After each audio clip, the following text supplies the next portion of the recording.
It is 6 p.m. here in Cairo, time for the news bulletin, and we will be starting straight away with the main headlines. President Abdel Fattah al-Sisi delivers a speech marking the 52nd October War Victory anniversary.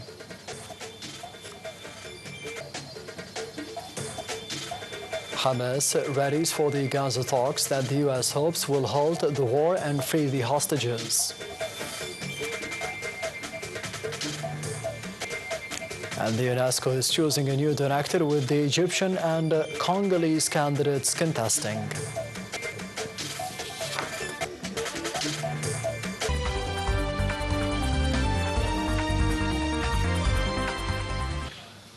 President Abdel Fattah al-Sisi said that the Great October Epic is a pool of lessons to be drawn by the generations to come in cementing the internal front and keeping the Arab decisions unified. In a televised speech marking the 52nd October victory anniversary, the president said firm belief, delicate planning, diligent work, and consistent coordination by all the state institutions are always keys for victory and success. The details follow. President Abdel Fattah al-Sisi, the Supreme Commander of the Armed Forces on Monday, said the Great October Epic is a pool of lessons to be drawn by generations to come in cementing the internal front and keeping it united. In a televised speech marking the 52nd October victory anniversary, the president said firm belief, delicate planning, diligent work, and consistent coordination by all the state institutions are always keys for victory and successes. The president paid tribute to late President Muhammad Anwar Sadat, the champion of both war and peace, and to all armed forces commanders, officers, and soldiers, and to every martyr or wounded people whose blood was shed for the sake of the nation. The head of the state also extended praise and appreciation for American President Donald Trump for his initiative that seeks a ceasefire in Gaza after 2 years of genocide war. He said a ceasefire, the return of prisoners and detainees, the reconstruction of Gaza, and the launch of a peaceful political process that leads to the establishment and recognition of an independent Palestinian state means we are all on the right path to lasting peace and stability.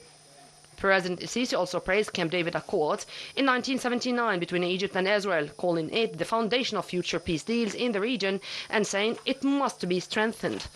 He explained that peace imposed by force only generates strife, while peace built on justice is what produces true normalization. The head of the state added that the Egyptian army is committed to its mission to protect the country and preserve its borders and is not afraid of challenges. President Abdel Fattah al-Sisi issued a presidential decree pardoning some convicts from serving the remaining sentencing years. The pardon was made as Egypt marks the Armed Forces Day on the 6th of October. The decree stipulates that the remaining penalty-depriving liberty shall be remitted for some of those sentenced.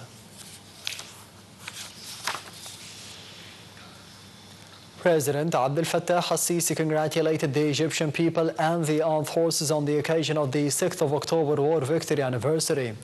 In a post on his social media account, the president said that we conjure up the spirit of determination and unity that was behind the dignified victory and protected the nation. The president said that amid the current critical regional situation, Egypt asserted the constant position that the sustainable security and stability are feasible only through just and comprehensive peace that is based on the international law and that safeguards the legitimate rights of the Palestinian people. President al-Sisi added that such peace will bring about endless horizons for the peaceful coexistence and cooperation among the different peoples in the entire region. He concluded by wishing Egypt and its great people many happy, secure, and prosperous returns of the day.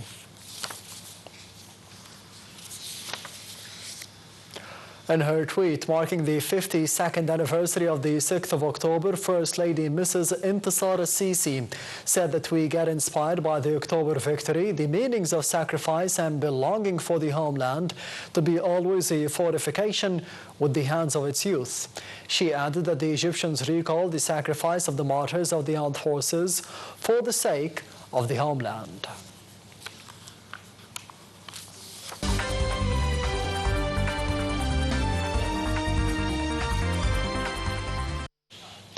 Egypt hosts meetings of the two delegations from the Hamas Palestinian movement and Israel to probe the implementation of the U.S. President Donald Trump's plan that will hopefully lead to an end of the Israeli war and the freeing of hostages in Gaza in exchange for the Palestinian prisoners of war.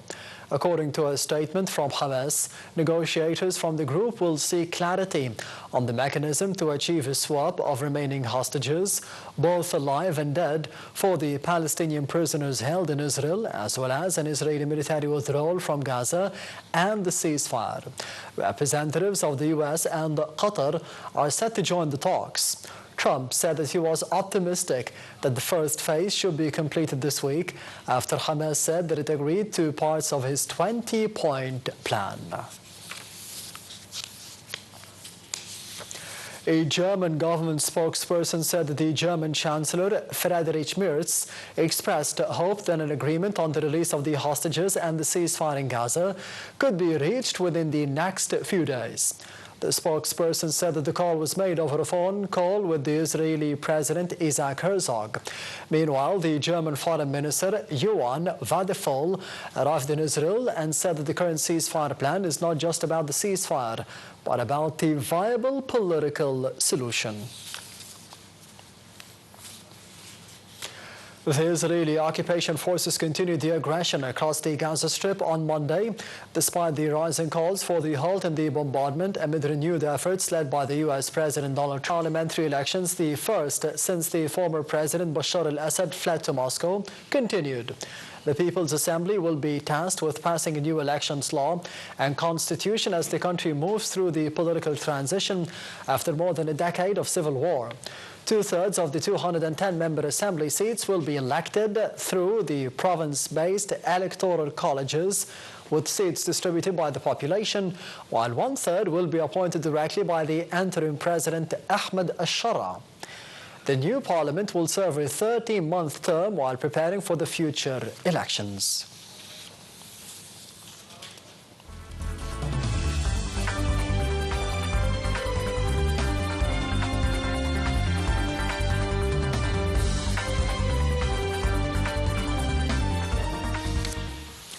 Prime Minister Dr. Mustafa Madhouli said that Egypt is attaching a top priority implementing the National Integrated Sustainable Energy Strategy. The strategy aims at reaching a 42% of the renewable energy by the year 2030, gradually reaching 60% by the year 2040, in line with the state's plan to attract investments in the energy sector.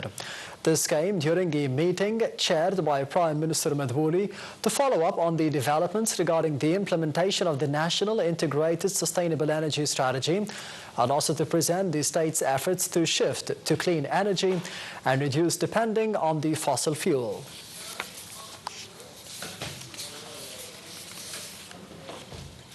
Deputy Prime Minister for the Industrial Development, Minister of Industry and Transport, Kamil Al-Wazir, reviewed with the World Bank delegation developments regarding joint projects currently under construction, as well as the future cooperation.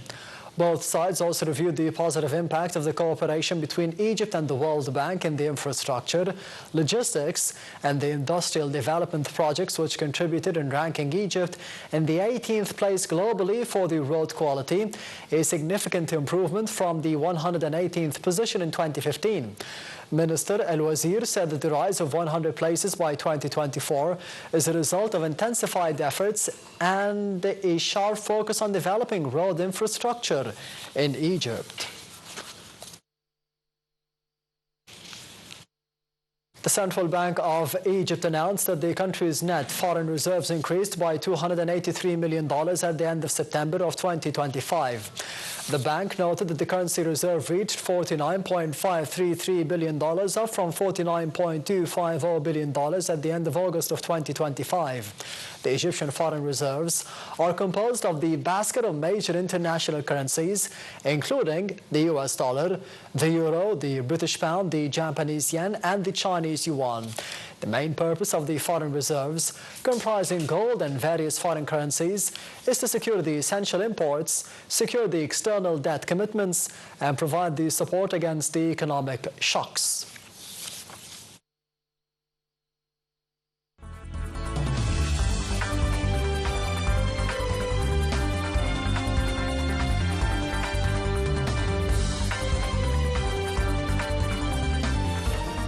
AC Milan missed a penalty and had to settle for a 0-0 draw away to Juventus, denying the visitors a return to the top of the Serie A. And the Spanish champions Barcelona collapsed in a shock 4-1 demolition at Sevilla in La Liga. The Catalans sit second in the table after the first defeat of the campaign, 2 points behind rivals Real Madrid after the victory over Villarreal on Saturday, while Sevilla rise to fourth. And this brings us to the end of the news bulletin for today. Thank you for watching and goodbye.